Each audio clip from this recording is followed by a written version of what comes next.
أعوذ بالله من الشيطان الرجيم بسم الله الرحمن الرحيم تبت يدا أبي لهب وتب ما أغنى عنه ماله وما كسب سيصلى نارا ذات لهب وامرأته حمالة الحطب في جيدها حبل من مسد رب اشرح لي صدري ويسر لي أمري واحلل عقدة من لساني يفقه قولي.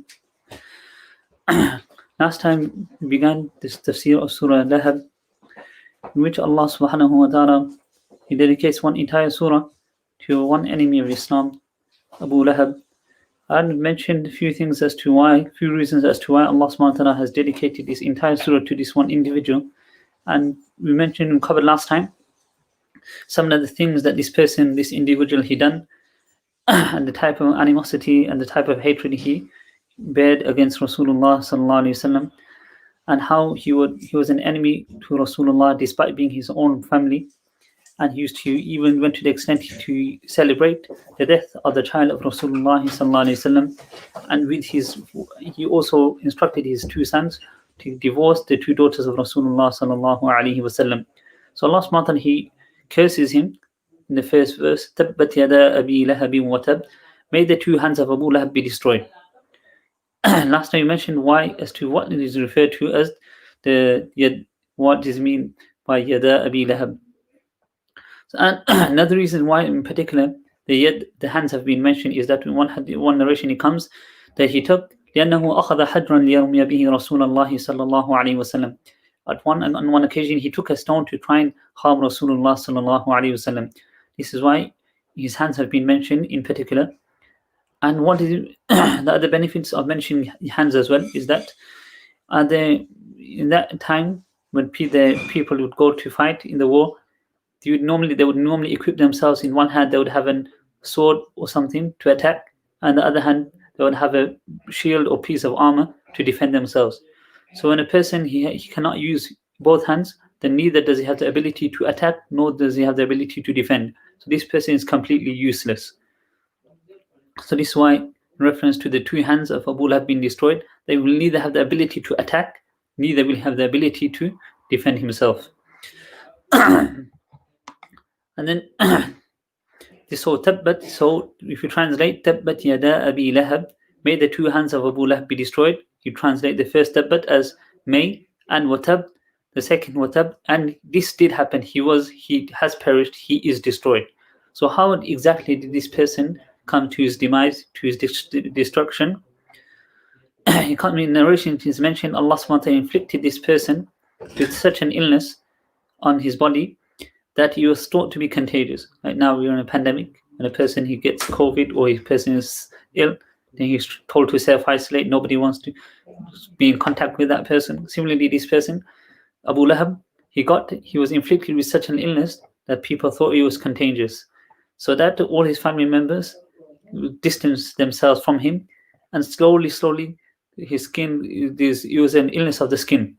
So these pores, his skin started to pop, and blood and pus, etc., was coming out, and he died, like I mentioned, tab is to die painfully and slowly. In this manner, he died painfully and slowly. And even after he had passed away, he died. Nobody wanted to go near his corpse because they thought it was contagious. Even his own sons, his own family did not want to go near his corpse.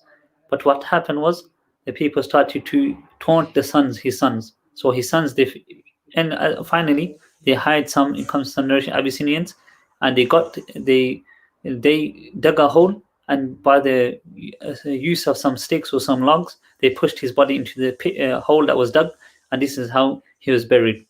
So this was his outcome. A person who showed bad animosity to Rasulullah sallallahu alaihi wasallam, Allah was enough for that person, and Allah subhanahu wa ta'ala caused this person to die such a pitiful death, and this was his punishment in this world, and in hereafter he will suffer an even worse punishment. So tabbat yada Abi Lahabin wa tab. Then in second verse Allah mentions ma aghna anhu maluhu wa ma kasab. Neither did his wealth benefit him, wa ma kasab, or neither whatever he had earned. So ma, when you say ma, it comes for emphasis. So it did not benefit him. And normally when you use ma, it's used to negate a countering idea. So, so this wealth, Abu Lahab, who was known for his wealth and he was known for his good looks, but this wealth that he had, it was of no avail to him. Maluhu, the wealth that he already possessed, and whatever investment that he made, whatever initial hard work, the investments that he made later on, using that wealth, wama kasab, neither did this benefit him.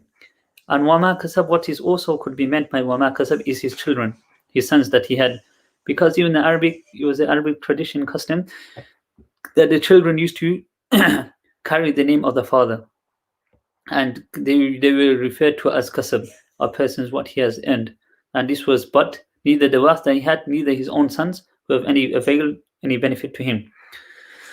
But when you look at this, when this surah was revealed, this is something that had not yet hasn't happened yet. Even though we translate it, it did not benefit him. By the time of the revelation of this surah, these events are yet to happen. But Allah subhanahu wa ta'ala is describing them in past tense, ma aghna, meaning that these things are going to happen so soon. Is going to, you can translate in, you can use the past tense verb, ma aghna anhu maluhu wa ma kasab. Then Allah subhanahu wa ta'ala, he mentions sayasla naran dhata lahab, soon he will enter into a fire that will have a red flickering flame, dhata lahab, that will have. So then here the tense, Allah subhanahu wa ta'ala switched the tense. So ma aghna was past tense, and here Allah subhanahu wa ta'ala mentions sayasla, soon he will enter. So again, so even the punishment of this world is so close, is going to happen. That's why the past tense was used. But even the punishment of the hereafter, if it's not, it's close, but it's not as close as this world, is going to happen in the akhirah.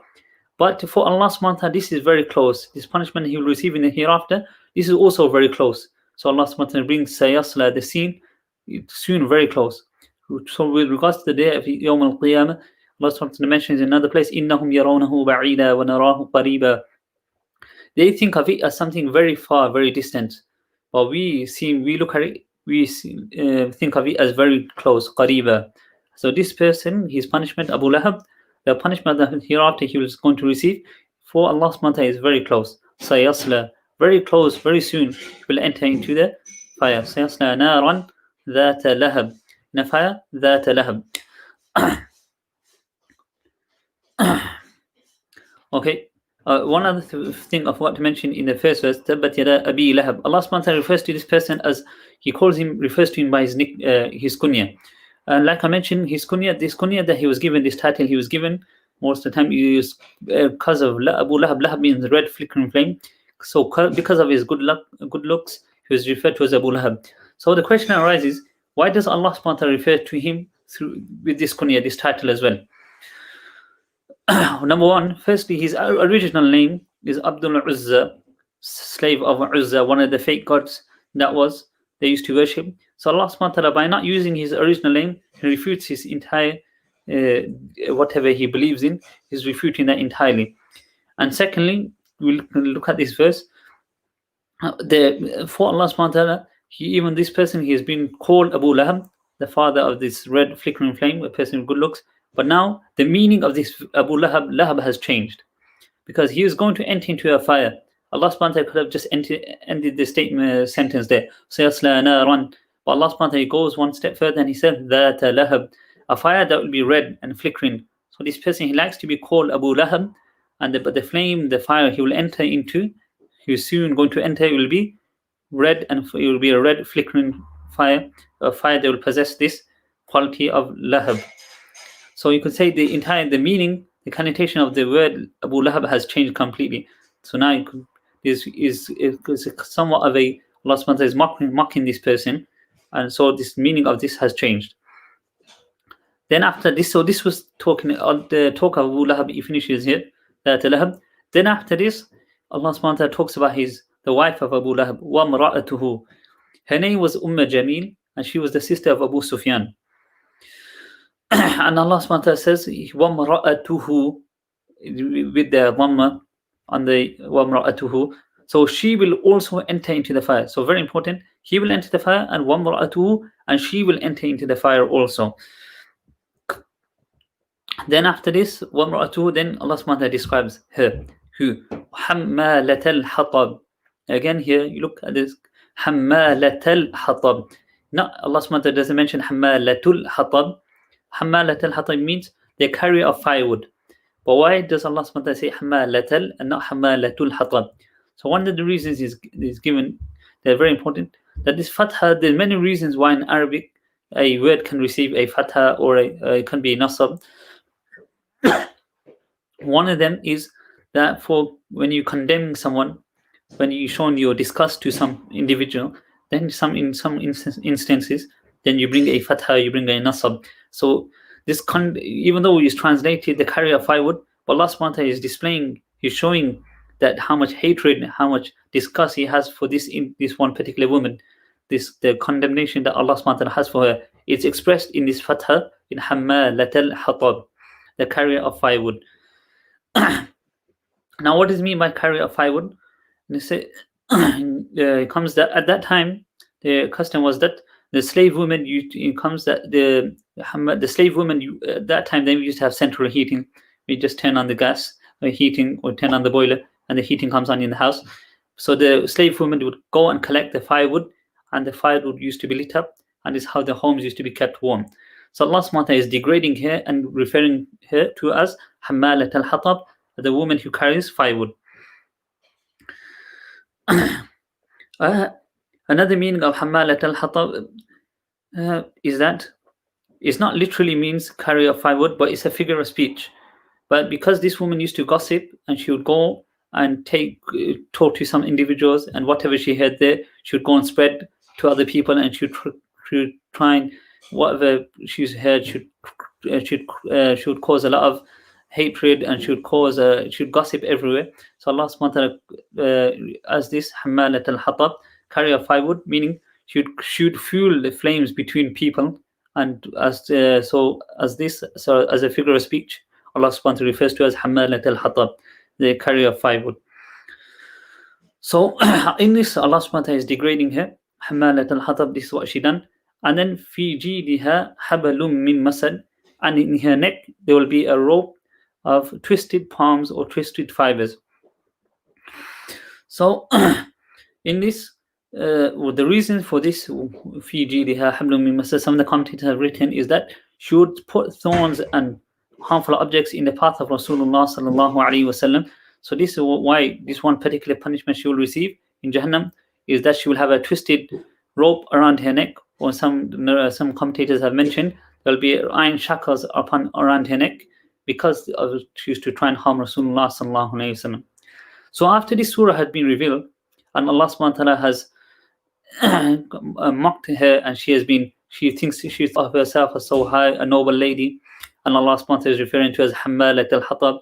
Allah subhanahu wa ta'ala is looking at her, describing her with disgust, and he's talking about her punishment. So she was furious. She was humiliated. She was furious, and she came looking for Rasulullah sallallahu alaihi wasallam. At the time, Nabi sallallahu alaihi wasallam was sat with Hazrat Abu Bakr radiallahu anhu. So Hazrat Abu Bakr radiallahu anhu, he says to Nabi sallallahu alaihi wasallam that she is coming. She is looking for you. So Nabi sallallahu alaihi wasallam replies, "Don't worry, she will not be able to see me." So she comes and she approaches Abu Bakr. Like Nabi sallallahu alaihi wasallam said, she was unable to see Nabi sallallahu alaihi wasallam. Allah blinded her. So she is furious, and she asks, "Where is Abu Bakr?" And she says, she starts to compile poetry against Rasulullah sallallahu alaihi wasallam, and then she calls him by the name Mudhammam. Mudhammamun qalayna. We are tired of him. Even though the name of Rasulullah is Muhammad, Hamd comes from Hamd. Hamida means to praise. Hamd means praise. The Muhammad, that person who has always been praised. So instead of saying Hamd, Muhammad, she says Mudhammam, comes from the mim, them, a person who has been mocked and belittled, etc., and so on. So she says Mudhammamun qalayna. We are tired of him. Deenuhu abayna. We have rejected the deen that he's brought, and wa hukmahu asayna, and we have disobeyed his command. So she compiles some poetry, and she says some phrases, and she goes off very angrily. So she barks what she had to bark, and then Hazrat Abu Bakr radiallahu anhu, he says to Nabi sallallahu alaihi wasallam, she has said so and so. So Nabi sallallahu alaihi wasallam replies, very important lesson here. He replies that she was not talking about me, she was talking about some person named Mudhammam. So even recently we have many people are trying to degrade the status of Nabi sallallahu alayhi wasallam. They're trying, even though the form sometimes changes, they're trying to mock Rasulullah sallallahu alayhi wasallam. But like we look at the seerah of Rasulullah sallallahu alayhi wasallam, when people done this in the past, Nabi sallallahu would never pay too much attention to it. That when the dog barks, you don't dignify the barking of the dog by giving it a response. If the dog barks at the sun will continue to rise and stay bright and give sunshine, but you will not respond to the barking of a dog. So all these people that make or say all these statements, and they try to lower the status of Rasulullah sallallahu alaihi wasallam, they can say whatever they want, but Allah subhanahu wa ta'ala has for eternity, Allah subhanahu wa ta'ala has raised this name of Rasulullah sallallahu alaihi wasallam. And a person whom Allah subhanahu wa ta'ala raises, nobody can put that person down. So we have to understand. So even with us as well, when somebody might say something hurtful, or then we just try to ignore and carry on. We don't need to dignify the person's response by getting emotional and trying to respond. And this will only push that person to say more and to say more hurtful things. So we try to follow the seerah of Rasulullah sallallahu alaihi wasallam and try not to dignify the response.